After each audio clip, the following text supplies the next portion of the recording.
ভাইরা আমার বন্ধুগণ, ওখানে আপনার নামাজটা শুদ্ধ হবে, ওখানে আপনার নামাজটা ভালো হবে বাবা। আল্লাহ আপনার নামাজটা তখনই কবুল করবে। ইমাম গাজ্জালী আলাইহির রাহমা তিনি বড় একজন আল্লাহওয়ালা ছিলেন বাবা। শুধু আল্লাহওয়ালাই নয়, তিনি একজন বড় আলেম ছিলেন বাবা, যিনার হাতে তাফসীরের কিতাব লেখা হয়েছে বাবা। যিনি তাফসীর লিখেছেন বাবা, শরীয়তের একজন বিখ্যাত আলেম ছিলেন। হঠাৎ করে একদিন বলে যে আমি একজন পীরের কাছে বায়াত পড়ব। গেছে পীরের কাছে বায়াত পড়ার জন্য। হুজুরকে যায় বলে বাবা আমি আপনার কাছে বায়াত পড়তে চাই। বলে কি জন্য? বলে আমি শরীয়তের ইলম অসংখ্য জানি, কিন্তু তরিকতের ইলম হকিকতের ইলমের জ্ঞান নাই। বলে কেমনে ভাবে? তিনি পীর সাহেব বলে বাবা তোমাকে আমি বায়াত পড়াইতে পারবো না। বলে কেন? বলে তোমার ইলমে শরীয়ত অনেক আছে, ইলমে শরীয়তের ভরপুর, তুমি ইলমে শরীয়তের সাগর, কিন্তু তুমি কোরআনের তাফসীর লিখেছ, কিন্তু তোমার সিনার ভিতরে আধ্যাত্মিক জ্ঞান নাই, অর্থাৎ সুফি ভাব নাই। তোমাকে আমি কেমনে ভাবে বায়াত পড়াই? সে ইমাম গাজ্জালী বলে বাবা আপনি কেমন কথা বলেন? আমি একজন বিখ্যাত আলিম। বলে হা হা হা তুমি একজন বিখ্যাত আলিম। বলে সাদা কাগজের ভিতরে আমি কালা কলম দিয়ে লিখে লিখে তাফসীর লিখেছি, সাদা কাগজকে কালো বানায় দিয়েছি। ইমাম গাজ্জালীর পিছনে বলে বাবা সুন্দর কথা, তুমি সাদা কাগজকে কালো বানাইতে পারো, কিন্তু এই কালো সিনাটাকে সাদা বানাইতে পারো নাই। চিল্লায় বলা যাবে ঠিক কিনা?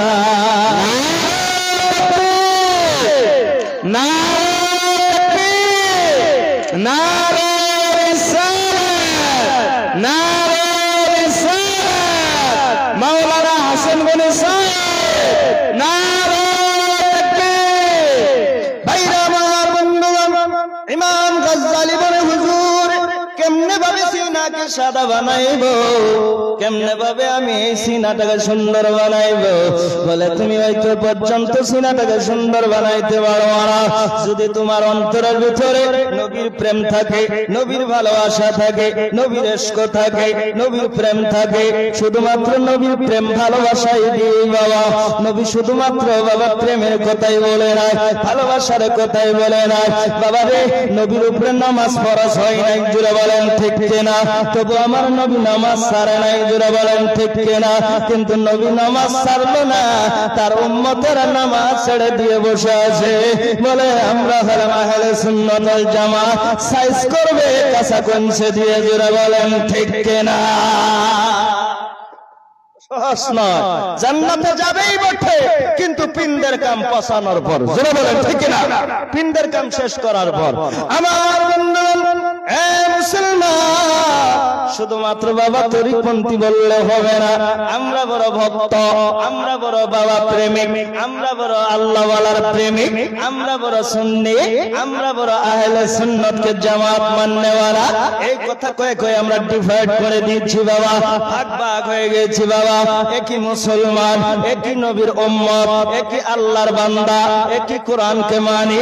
তাদের শরীর কাটলে রক্তই বাইর হবে, আমাদের শরীর কাটলে ওই রক্তই বাইর হবে। তাহলে আমাদের ভিতরে ভাগ কেন বাবা?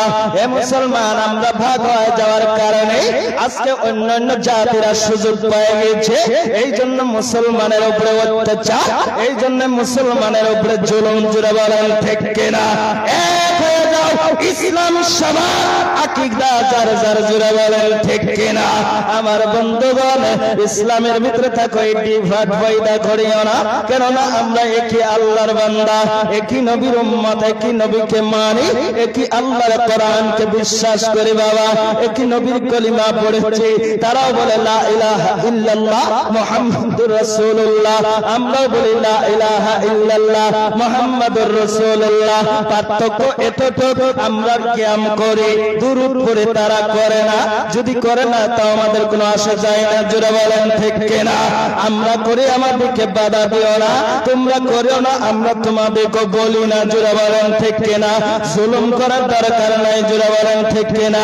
ইসলামে কই না তাকে জুলুম করে নিয়ে আসো, আল্লাহ রাসূল এই শিক্ষা দেয় নাই, জোরে বলেন ঠিক কিনা?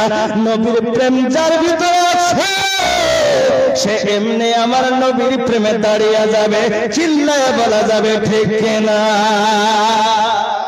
ভাইরা আমার বন্ধুগণ, জগতের মুসলমান, এই পার্থক্য শেষ করে দাও, মুসলমান এক হয়ে যাও।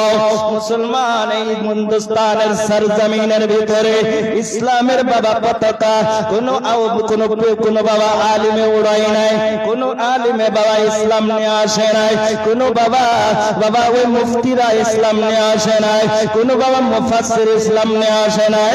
এই ভারতের জমিনে ইসলাম আনলেন বাবা আল্লাহর ওলিরা। জোরে বলেন ঠিক কিনা? যিনি হইলেন খাজা গরিব নওয়াজ হিন্দল ওলি খাজা মাইনুদ্দিন চিশতি হাসান চন্দ্র রহমাতুল্লাহ আলাইহি, যিনি হিন্দুস্তানের সরজমিনে আসার পর কোন মুসলমানেতে ছিল না বাবা। নবীর কলিমা কেউ বুঝে নাই, ইসলাম কেউ বুঝে নাই। জোরে বলেন ঠিক কিনা?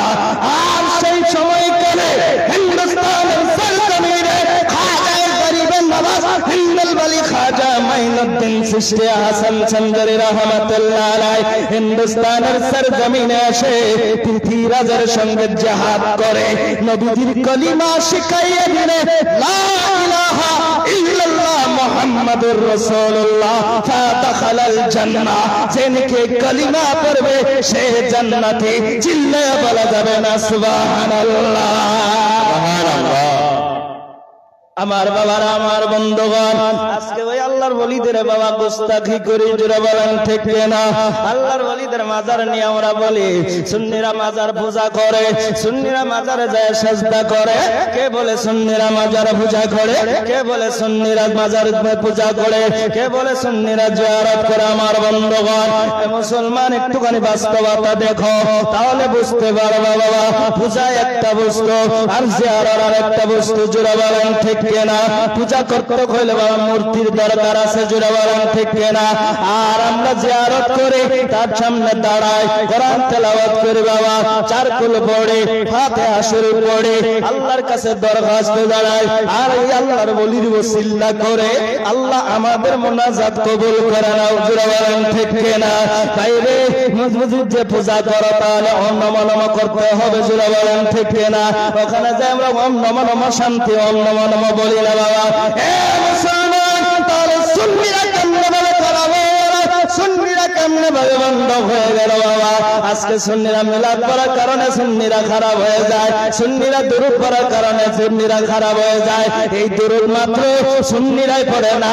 আল্লাহ বলে আমি আল্লাহ আমার নবীর শানে দুরূদ পড়ি, ইন্নাল্লাহা ওয়া মালাইকাতাহু ইউসাল্লুনা আলান নবী। চিল্লায়ে বলা যাবে না সুবহানাল্লাহ? কষ্ট হয়েছে বাবা? ছেড়ে দেবো কি?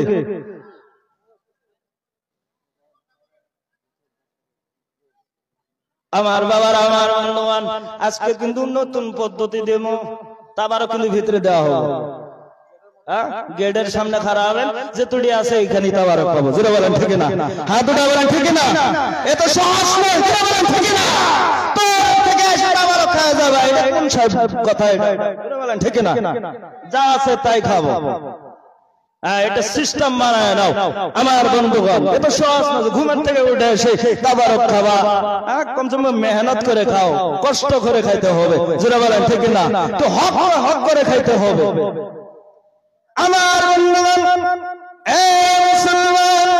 এত সুন্দর মাহফিল সাজাইলেন বাবা নিজবর আঝার জমিনের বুকে। এমন লাগলো যেন আজকে মদিনা বলা নবীর এবং কে আলো এসে গেছে। জোরে বলেন না সুবহানাল্লাহ? আমার বাবার, আমার বন্ধুগণ, এত সুন্দর মাজমুয়া, এত সুন্দর বাবা একটি কোরআনের মাহফিল, এত সুন্দর একটি জায়গা, শুধুমাত্র জান্নাতের বাগান নয়, সাথে সাথে আল্লাহর ঘর। জুড়ে বলেন ঠিক কিনা? তার সঙ্গে নবীর মাদ্রাসাও আছে বাবা। বাবা তিনটা বস্তুর অংশীদারি হয়ে গেলাম বাবা। কাল কিয়ামতের দিন তারা সাক্ষী দিবে আল্লাহ, তারা যদিও বা কোনো ভালোভাবে ইবাদত করতে পারে নাই, আপনাকে ডাকতেও পারে নাই, আপনার বন্দেগী করতে পারে নাই, আল্লাহ একদিনে তেনারা এই নিজ বড়ুয়াঝার জমিনের বুকে মাদ্রাসা এবং আপনার ঘরের সামনে বসে জান্নাতের বাগানের ভিতরে বসে বসে তারা নীরবে আল্লাহ তোমারই গুণগান শুনছে এবং নবীর গুণগান শুনেছে এবং আল্লাহ আমরা মাদ্রাসা আমি মসজিদ সাক্ষী রয়েছে আল্লাহ যদিও বা তিনারা বহু বড় গুনাহ করেছে আল্লাহ তুমি তো বলেছো বান্দা গুনাহ করে ভালোবাসে আমি আল্লাহ মাফ করে ভালো ভাই জোরে বলেন সুবহানাল্লাহ আল্লাহ যদিও বা গুনাহ করেছে আল্লাহ তবু তো আপনার বান্দা গুনার ভয়ে তারা নবীর জান্নাতের বাগানের ভিতরে বসে বসে সারাটা রাত কাটায় দিয়েছে আল্লাহ আল্লাহ ওই জান্নাতের বাগানের বিনিময় তাদেরকে রেহাই দান করে দাও চিল্লায়ে বলা যাবে না মারহাবা আমার ভাই আমার বন্ধুগণ ওয়াজ কি শুনবেন ওয়াজ হয় আওয়াজ হয় যারা বলেন ঠিক না ওয়াজ আর আওয়াজ কেউ শুনে ওয়াজ আর কেউ শুনে আওয়াজ যদি সুর লাগায় তাহলে ফাড়াইছে যারা বলেন ঠিক না আর যদি সুর নাই তাহলে হুজুর এটা ভালো না এখন কোন ফালে যাবেন সুর লাগাইলো খালি সুরের বাহাদুরি দেখাইলো আর যদি কথা কয়ে যান তাও কেউ বলে কাম নাই ডেড ফেল যারা বলেন ঠিক না ডেড ফেল ভাইরা আমার এই জগতের মুসলমান এই জলসাটা বাবা কয়তম জলসা 5তম জলসা ফার্স্ট থেকে 5 পর্যন্ত আমি আছি নাকি হ্যাঁ না 5 নম্বর পর্যন্ত আমি আছি নাকি কোন দিন জানি হায়াত শেষ করে দেয় যারা বলেন ঠিক না আওয়াজ দিয়ে বলেন ঠিক না আর হাসান গনি থাকবে না যারা বলেন ঠিক না থাকবে না সারা জীবন থাকবে হাসান গনি আর ভাবা যাবে না যারা বলেন ঠিক না এক হাসান গনি যাবে না আজরাইল সবেরই চিনে নিছে এখন খালি যুবকরে ধরছে যারা বলেন ঠিক এখন খালি যুবকরে ধরছে দেখেন কত যুবক চলে যাচ্ছে খালি এখন যুবকরে ধরছে যুবক বাটফারি করো এই যে জানুয়ারি মাস আইছে হাই রে